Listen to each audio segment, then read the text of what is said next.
This is the Everyday AI Show, the everyday podcast where we simplify AI and bring its power to your fingertips. Listen daily for practical advice to boost your career, business, and everyday life. Here we are 3 years past the ChatGPT moment that has redefined how the majority of people work.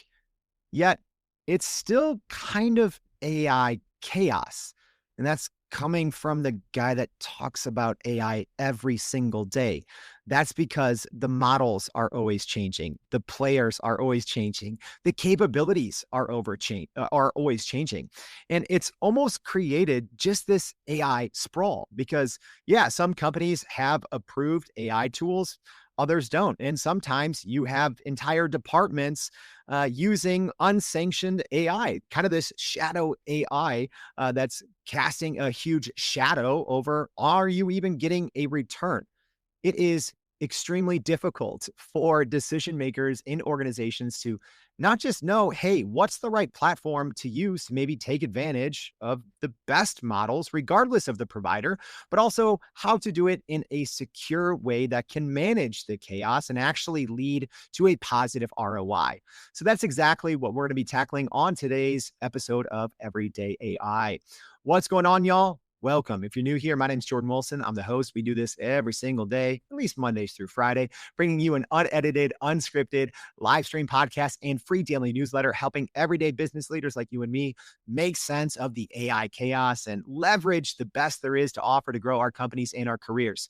If that's what you're trying to do, it starts here. But make sure you go to our website at youreverydayai.com. We're going to be recapping the highlights from today's podcast, as well as giving you all of the other AI news that you need to know. All right.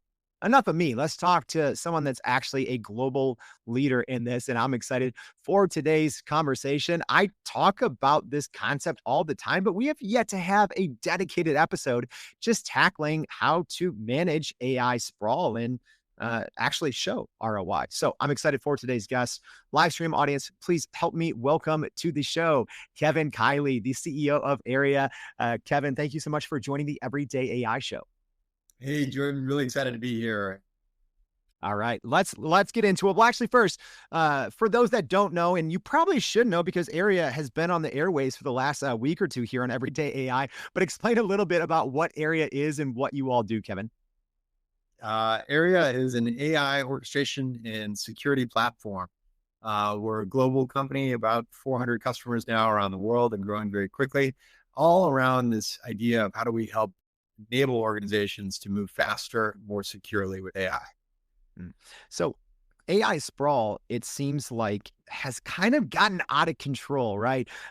If I would rewind to the ChatGPT moment and then look where we are today, I never would have imagined, right? There's literally hundreds of models that companies are using. The agentic capabilities are extremely impressive, yet there's huge security risks. How are you all tackling this concept of AI sprawl? Yeah, a great question, and so relevant right now, as you say. About 3 years ago, that the ChatGPT 3.5 came out, and with that gauntlet thrown down, everyone saw what was possible or saw some version of what could be done. And in the years since, it's been a race to go employ AI as much as you can, anywhere you can, almost a reckless sort of FOMO that happened across the industry, right? Where every organization felt like they had to be showing they were doing something with AI. That also meant that your vendors were going to start throwing a lot of AI at you and AI washing some of their existing products, trying to launch new products, maybe turning on capabilities that they didn't really communicate to you that they were enabling. You had departments doing their own thing, even employees doing their own thing. Shadow AI, as you mentioned, where perhaps a well-intended employee wants to be more productive. They want to be more impactful. So they're bringing their own ChatGPT or Perplexity or something to work with them and using it with their company data.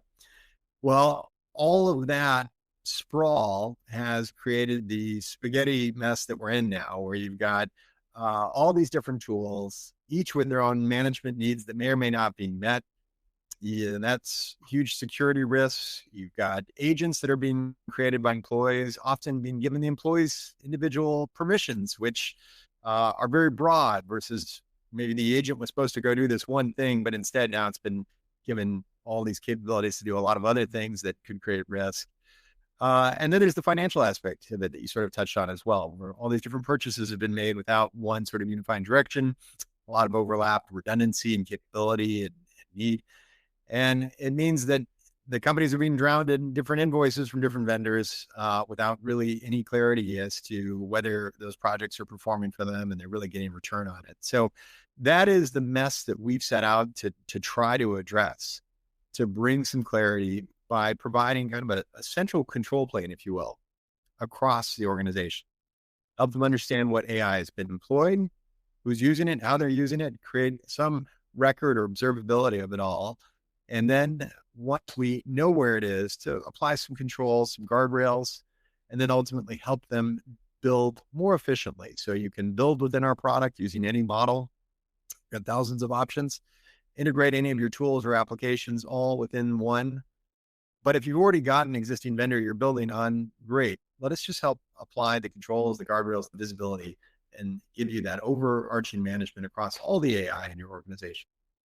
Yeah. And Kevin, I love that analogy. I'm going to just maybe steal it because it's so good, right? Just, it's like AI spaghetti, right? Like everyone's throwing AI at the wall, except they might not actually go back and see what sticks, right? Maybe they just throw it at the wall and walk away and hope that revenue goes up, productivity goes up, right? But I'm curious, when you're talking to enterprise leaders right now, what does AI sprawl actually look like on the ground? I think the most immediate thing that resonates is the security risk of it. And I talked about maybe, that these are overly permissive agents that an employee may stand up. Nobody really knows what it's doing apart from that one individual. And if they leave the company, who knows? If you speak to a lot of these CIOs and even the CISOs will often acknowledge there isn't a central inventory of what's happening out there.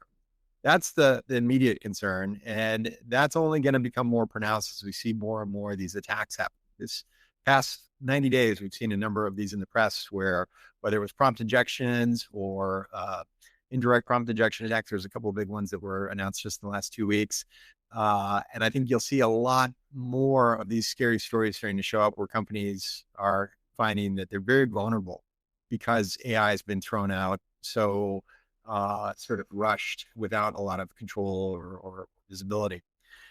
So that's the most immediate concern. From there, it is often about how do we help rationalize some of the use, find a way to enable our employees to embrace it, whether you're a citizen developer who's never done any AI engineering, you're not a data scientist, et cetera, but you're really good at your one function within the business. You may be the best at finance or marketing or whatever it might be.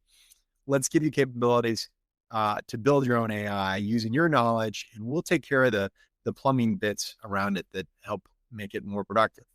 All the way up to the most advanced users who really already know AI, but maybe don't want to be bogged down with doing some of that integration work. We can help with all those components. And so that's usually how we'll sort of progress our dialogue with the client, is starting with discovery, providing some security, and then enabling them to do more with AI in a controlled way.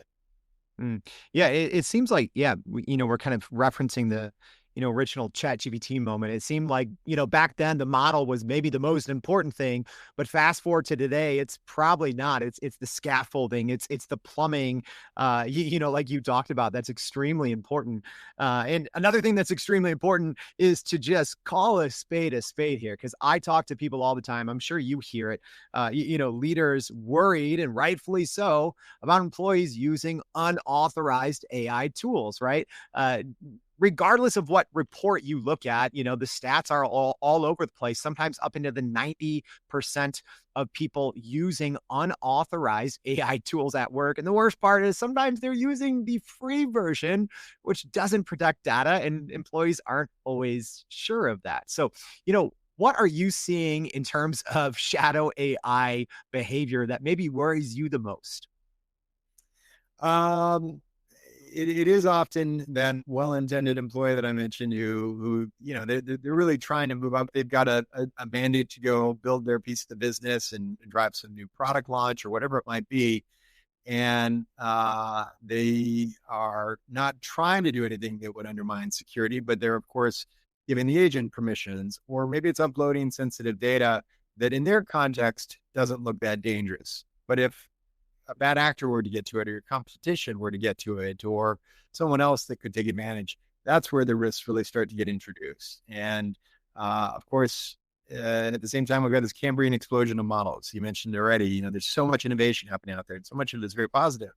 But if you look back over this past year, things like DeepSeek coming out, you don't have to look far to see all the risks that comes with it. They're pretty upfront with their terms and conditions. If you read through the legal agreement, it says you have no guarantee to confidentiality. They're going to send your data to China. And look, again, the employee who's trying to just get stuff done maybe isn't taking the time to read through all that. They just know that this helps them write a better presentation or improve their analysis. These are the sort of things that you've got to give them tools. It's not enough to just say no. And I think it's almost more dangerous if you try to have some sort of prohibition in place. A lot of companies have started with that. Your employees are trying to move quickly. They're trying to make it work. They're going to find ways around it. So you have to serve something up. Better that you give them a model set that you can trust, or at least a canvas that they can work on where you've got some protections in place. That's a good point. And I think also, yes, employees are going to go out and find a solution if one isn't provided, but sometimes they might find more problems than solution, and maybe they aren't even aware of it. But, one kind of common trend that I saw, especially in 2024, what I referred to as duct tape AI, right? When you have different organizations using different models, and well, if you don't have a platform that brings it all together, that just might create more work in the long run than it's even worth. If you're doing a certain task, 30% faster, but you have to rewrite your business processes, it's not going to lead to a positive ROI. So can you talk a little bit about, because one thing that I love about Airia is just the platform that allows even people, no code, low code, so kind of regardless of experience level, to use any model, right? So whether you're using Anthropic, Google, OpenAI, right, and keep it in a secure environment. So can you kind of talk about that kind of like any model, any skill level approach that you all take?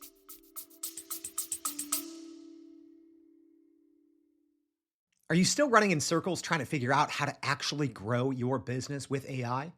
Maybe your company has been tinkering with large language models for a year or more, but can't really get traction to find ROI on Gen AI. Hey, this is Jordan Wilson, host of this very podcast. Companies like Adobe, Microsoft, and NVIDIA have partnered with us because they trust our expertise in educating the masses around generative AI to get ahead. And some of the most innovative companies in the country hire us to help with their AI strategy and to train hundreds of their employees on how to use Gen AI. So whether you're looking for ChatGPT training for thousands or just need help building your front-end AI strategy, you can partner with us too, just like some of the biggest companies in the world do. Go to youreverydayai.com/partner to get in contact with our team, or you can just click on the partner section of our website. We'll help you stop running in those AI circles and help get your team ahead and build a straight path to ROI on Gen AI. Sure, absolutely. So again, back to all the innovation out there now, 2 million plus models on Hugging Face, which is crazy to think about. Crazy. How fast that has exploded in the breadth of options that are out there. And again, a lot of that's really positive. There's innovation. You're going to find models that are really good at certain things that you can use and bring direct benefit to the business. But all of that means more operational complexity. They're all going through a lot of upgrades. You may get onto a model that gets deprecated sometimes in a matter of months or even weeks after it's released. Of course, there's security vulnerabilities, which are continually being discovered, and having a way to see those, or at least update, manage those, is a really important part of all of this as well. So back to your question again, being able to provide almost like a model garden for your employees is an important part of this, where we could serve up a list of models that we consider to be trusted, or perhaps we've already done the procurement work behind the scenes. So you don't have to worry about putting a card in and all the different spend that's kind of gone out of control. Let's have a central view into where we're consuming, set budgets or even thresholds for notifications. These are all capabilities that we can provide within the platform that help bring some insight into, again, how are we using AI? Are we getting good return on it? But also being able to manage this from a project level, departmental level, which to date has been really difficult to do. And I don't know, I don't want to accuse the model providers of deliberately trying to make it kind of opaque, but it certainly is. Each of them have their own consumption models around their tokens, and you have to set up each one individually. It just creates a lot of operational overhead for especially a larger company. Yeah, that's a great point, because I think it's something, in the chase for business leaders to always want to use the latest and greatest model, right? I see a lot of times, sometimes people just boxing themselves in, right? Because you might not think that there's a huge difference between, I don't know, Anthropic Sonnet 4.5 and, Google Gemini 3, right? But there actually is, and there can be. Can you talk a little bit about the modular kind of setup and why it's important to have a platform that maybe allows you to avoid vendor lock in, right? Because yeah, like you said, what if a model gets shut down, or if all of a sudden a new update causes it to be overly sycophantic or something? Right, right. Well, the first thing I would point to is, again, that there's this arms race of innovation happening right now, where month to month, sometimes week to week, you're seeing a new leader take that top benchmark for performance, accuracy. We just all continue to be blown away by how quickly the space is evolving. And it's performance. It's the fact that they may be shedding that old model that you got hooked on, or it may be the cost implications. If you started on ChatGPT 4.0 last year and somehow tried to stay on that, very powerful. And really, again, it was so exciting when it first came out, but it was also quite expensive.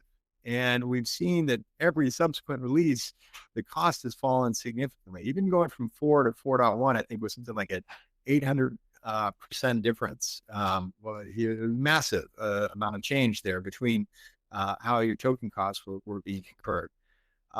So that continues to happen in the space. It's sort of Moore's law on steroids, where the cycle times are getting faster and faster. The models are getting more and more powerful, and often the costs are coming down on a token basis. Now, there's another level of detail behind, again, how the tokens are consumed, but it's you can't deny that the models are getting better, and by and large, they're getting cheaper for what you need them to do. So being able to stay agile becomes really, really important. And I would argue a key part of your organization's AI strategy is making sure that you maintain some free agency, if you will, to be able to swap as these different large companies battle between each other to deliver a better technology. Keep yourself open so that you can harness the latest and greatest at the most efficient rates. And then the bigger issue of vendor lock-in comes into play, where they are going to, of course, be trying to hold you into their ecosystem and gain more and more leverage. And for every organization, as you build into greater dependency on AI, you have to look at this as a risk, not just from a financial perspective, but also from business continuity. There've been a lot of outages over the last year. I won't name names, but you can Google most of this and you'll see that most of the major providers had significant outages, sometimes 6, 10, 12 hours long. And if you've built an application that is business critical, or worse yet, maybe patient critical, and that goes down, and now your team is really relying on that for the way that they're working, you've got a really significant problem. The ability to route between models, providers, I think will become sort of a standard of care. You have to have that if you've really got a credible program. Yeah, and that ability, right, it requires a secure sandbox for people to go out, test, right? Because what a lot of people don't realize is you might look at a model like a GPT 5.1 and assume it's the same until you see a GPT 5.2 or a GPT 5.5.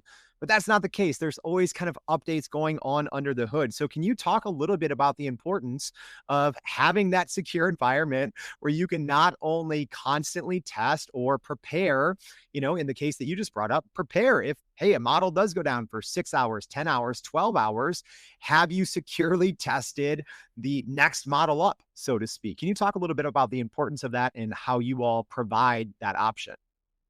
Absolutely. So I think we start by looking at, as you're building a model, have you tested the different models to see which is going to be most performative for your use case? And we can measure that on a number of levels. It could be latency, it could be cost, as we talked about.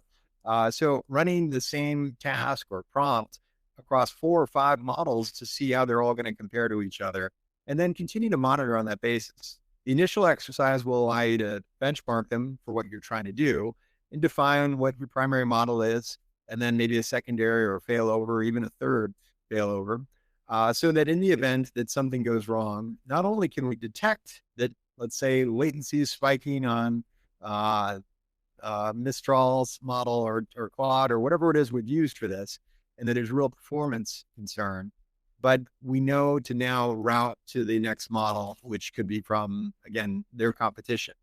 And so not only is it important to have, I think, the capability to swap between them that way without having any disruption in service, but the fact that we're not beholden to any one of those companies, I think, becomes a really important value for us.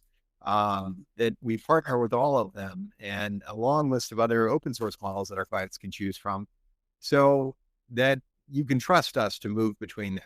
And if you were just all in on Microsoft or Anthropic or any one of them, could you really ask them or expect them to route you over to their competition when something goes wrong?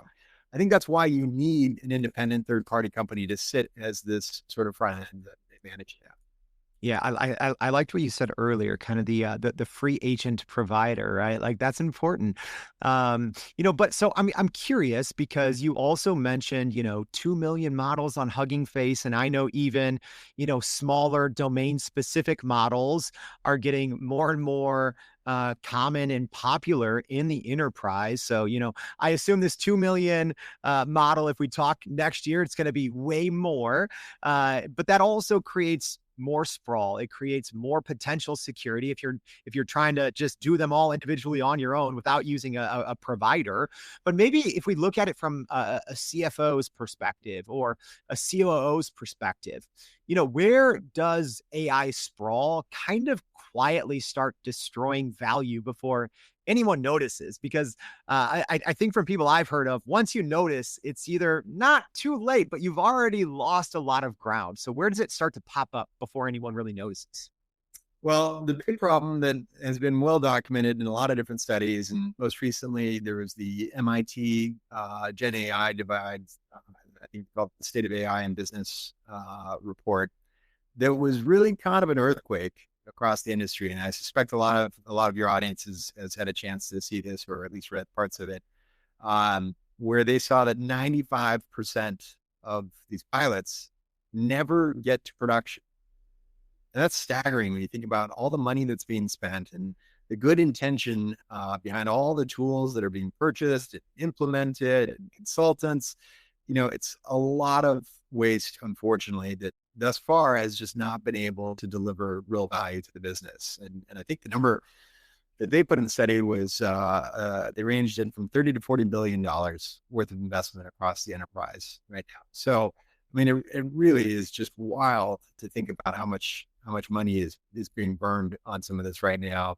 And that's got to be front of mind for the CFO is understanding all this hype, how much of it is really translating into value. Are we making good use of the investment? And, we've kind of touched on security a little bit, but I want to dive a little bit deeper, right? I'm one that's always, testing out the latest models and seeing how they work. And if I'm being honest, over the last, I don't know, 2 quarters, seeing what just models are capable of, it's almost getting to the point where it's like, wow, a single model can do a lot more than an entire system could do. 2 years ago or even 18 months ago. Talk about how quickly security changes on the AI side and, what business leaders need to know about, kind of the intersection of agentic AI and security. Well, I think, again, there's so many moving pieces here for security to keep up with, and it really is a new world. The existing stack of security tools and even methodologies that most organizations have in place today, just they weren't built for this. They never contemplated what an agent might be able to do. And so if you think about that, an agent is deliberately given some sort of goal and some autonomy to go accomplish it. It's also going to be given permission and access to go touch multiple systems and tools. So it's very, very capable. As we've talked about, already today, sometimes too capable for what it was initially set out to do. If it was given permissions of an individual that may have a very broad set of capabilities, that's a little scarier because then security doesn't know who really touched what information, what systems. You've got it running around. There's going to be a lot of ambiguity about how do we lock that down. If the employee leads the organization, do we know to turn that off? Or do we want to turn it off? So the whole agentic paradigm shift here that's happened is a real issue for security. Beyond that, though, AI itself being so powerful, but only when it's prompted correctly, is another risk. As we move from APIs, which were very deterministic, and I could call this system and get this bits for these fields, to something that is driven by natural language, which is subject to interpretation and can be manipulated. That's a real challenge. You want the AI to be able to understand a command that may be presented in a number of different ways, but that could be deliberately weaponized to try to take advantage of the ambiguity of natural language. And then lastly, if I had to give a third sort of concern around this, and this is at a high level, just that AI enables a scale and a sophistication that wasn't humanly possible before or wasn't even capable within the boundaries of computing. Now you can have swarms of agents that are going to attack your defenses and instantaneously communicate deficiencies, gaps, vulnerabilities that they're finding with each other to further manipulate those and surge attacks on certain parts of the business or your defenses that never would have been able to be coordinated at that sort of scale or velocity previously. It's very, very scary to think what AI will be capable of doing in the wrong hands. And we're already, again, starting to see some of this. As much potential as there is for good and productive outcomes, there's at least as much potential for bad with those that want to manipulate it and come in with malicious intentions. Yeah. And great example of that. Yeah, there was the recent report, the Chinese backed, using Claude Code. Yeah, this is scary stuff, but just using off the shelf models, right? It's not like you have to have the world's most sophisticated cyber attacks anymore when you can use natural language and off the shelf models. So, we've covered a ton in today's show, Kevin. Again, I'm stealing the AI spaghetti thing. That's great. But I'm wondering, as we wrap today's show, if an enterprise leader right now, and they're like, wait, something you said, this hits clearly, my organization, we're dealing with AI sprawl, or, we need to get shadow AI under control.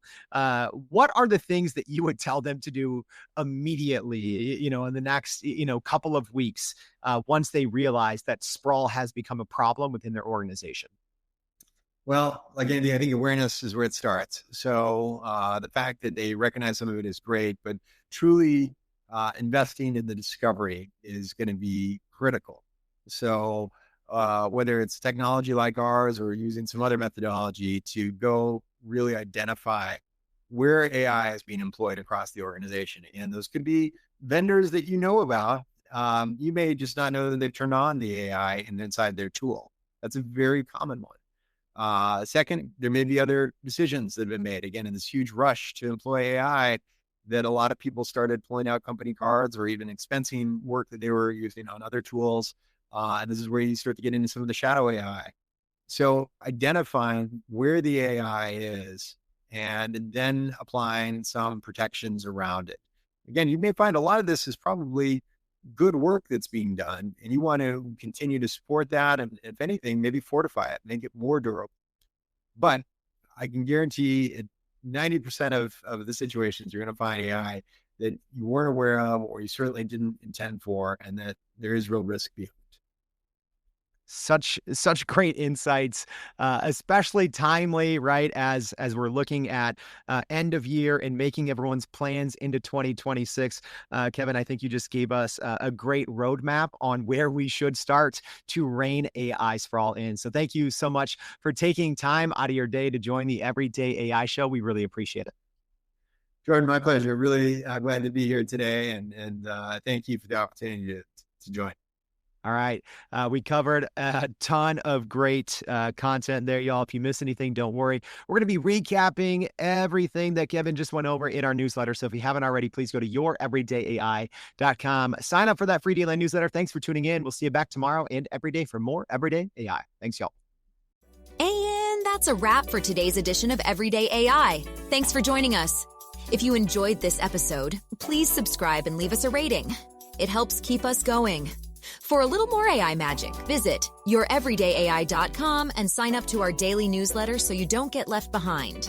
Go break some barriers, and we'll see you next time.